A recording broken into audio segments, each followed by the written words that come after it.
melanggar apa yang diperintahkan oleh Allah, maka para jamaah sekalian rahmatullah, ya nanti yang muncul bukan menggembirakan, tapi justru ancaman.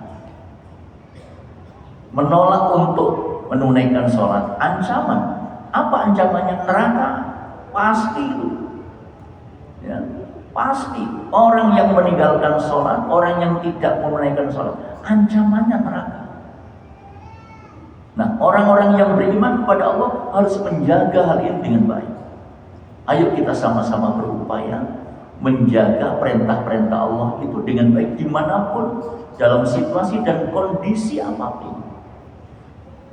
Para sahabat sekalian rahmatullah, begitu pula hanya menjaga keimanan kita, menjaga ketauhidan kita. Para sahabat sekalian rahmatullah, kalau orang itu menjaga ketauhidannya dengan benar, dengan lurus, maka insya Allah ketauhidan itu akan aman. Tapi ketika tidak terjaga dengan baik, tidak mustahil. Walaupun sholat, walaupun puasa, walaupun zakat, walaupun haji sudah dilaksanakan, tidak mustahil tauhidnya ternoda. Para jamaah sekalian rahmatullah, nah karena itu izinkan kami pada kesempatan ini ingin sampaikan satu hadis Nabi. Yang ini terkait dengan larangan Allah yang disampaikan oleh Rasulullah SAW agar kita sama-sama bisa menjauhi. Dan kita perlu muhasabah. Kalau misalnya di antara kita pernah atau ada pengalaman yang mungkin merasakan hal itu. Hadis itu yang saya maksud adalah hadis yang diriwayatkan oleh Imam Muslim. An Ali bin Abi Thalib radhiyallahu anhu qala haddatsani Rasulullah sallallahu alaihi wasallam bi arba'i kalimat. Ali bin Abi Thalib. Ali bin Abi Thalib itu adalah saudara sepupunya Nabi. Di samping sahabatnya Nabi, juga saudara sepupunya Nabi. Sekaligus anak menantunya Nabi, karena Ali bin Abi Thalib dinikahkan oleh Nabi dengan putri beliau namanya Fatimah. Nah, ini menggambarkan betapa Nabi dengan Ali sangat dekat.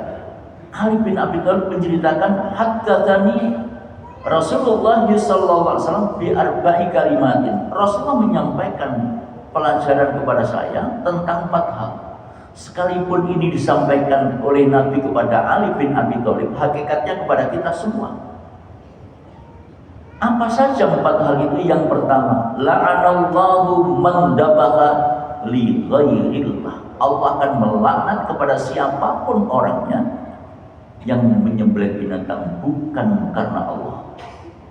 Menyembelih binatang bukan karena Allah itu bisa jadi karena Nyi Roro Kidul, bisa jadi karena ini, karena itu, dan seterusnya. Ya. Orang yang menyembelih binatang bukan karena Allah, maka itu berarti perbuatan syirik. Syirik adalah dosa yang sangat besar, kezaliman yang sangat besar.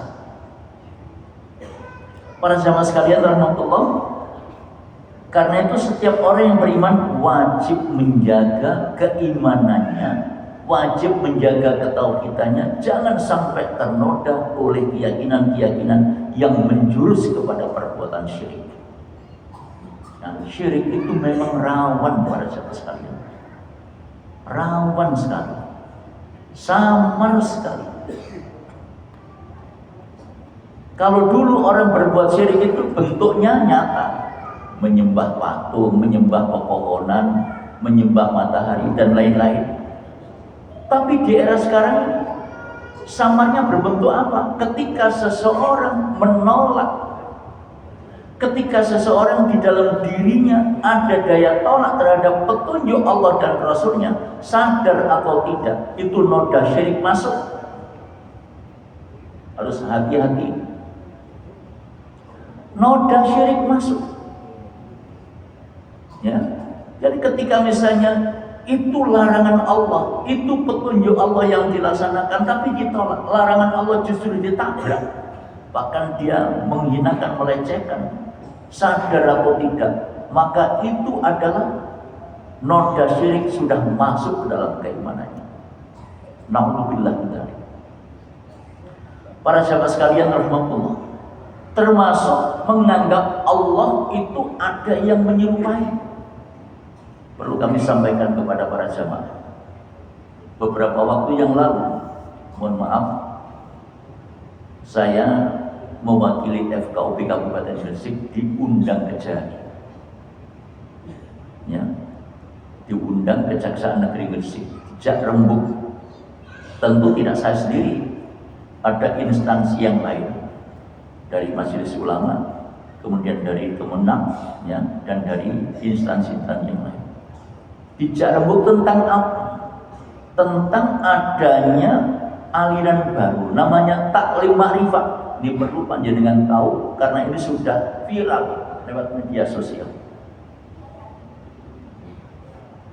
Terkait dengan taklim ma'rifat. Ada apa dengan taklim ma'rifat? Para jemaah sekalian, dalam video yang sudah beredar itu mereka beranggapan Allah itu berwujud seorang laki-laki. Allah itu ada wujudnya seorang laki-laki. Ya. Nah, bagaimana menurut kacamata agama kita, menurut Islam? Dengan tegas Islam menyatakan sesuai dengan Al-Quran tentunya bahwa itu menyalahi petunjuk Allah. Seperti yang diungkapkan dalam surat Al-Ikhlas. A'udzubillahi minasyaitonirrajim. Bismillahirrahmanirrahim. Qul huwallahu ahad. Allahus samad. Lam yalid wa lam yulad wa lam yakul lahu kufuwan ahad. Kita semuanya sudah hafal ayat ini. Ya. Ayat ini turun kepada Nabi terkait pertanyaan orang-orang Arab jahiliyah waktu itu. Ya Muhammad, terangkan kepada saya, terangkan kepada kami, gimana nasab Tuhanmu itu, silsilah Tuhanmu itu kayak apa? Ya. Kalau misalnya kita manusia ini kan nasab kita ya dari bapak kita, dari mbah kita, mbah buyut kita ke atas dan seterusnya. Lah ini Nabi ditanya oleh masyarakat Arab saat itu yang dikenal dengan jahiliyah itu, ya Allah nasab Tuhanmu. Nah, kemudian Allah turunkan ayat ini. Qul huwallahu ahad, katakan Muhammad, jelaskan Muhammad, Allah itu Maha Esa. Allahus samad, Allah tempat kita bergantung. Apapun hajat hidup yang kita inginkan, sampaikan, haturkan sepenuhnya kepada Allah. Terutama setelah selesai sholat. Kemudian lam yalid wa lam yulad, Allah itu tidak beranak dan tidak dapat diperanakan. Ya, walam yakul lahu kufuwan ahad, tidak ada satupun yang menyamai Allah. Ini jelas. Jadi jangan dibayangkan Allah itu kayak ini, kayak itu dan seterusnya. Kalau kemudian seseorang membayangkan Allah itu disamakan dengan seorang laki-laki, sementara laki-laki itu bentuknya macam-macam, ada yang tinggi, ada yang pendek, ada yang kurus, ada yang gemuk, ada yang pakai baju secara sempurna, ada yang tidak. Dah nino akan menjadi bahan cemoohan. Jadi Allah itu sama sekali tidak ada satupun di jagat ini yang menyerupainya. Di surat Asy-Syura ayat nomor 11, ya, di surat Asy-Syura ayat nomor 11, Allah tegaskan di sana, Fatirus samawati wal ardh, Allah yang menciptakan langit dan bumi. Ja'alakum min azwajikum azwajan, ja'alakum min anfusikum azwajan. Dialah yang menciptakan kamu, pasangan hidupmu dari jenismu sendiri, dari bangsamu sendiri, dari sama manusia. Wa minal an'ami azwaja, menciptakan binatang, pasangan hidupnya binatang juga sama-sama binatang. Bukan manusia dengan binatang, bukan binatang dengan manusia.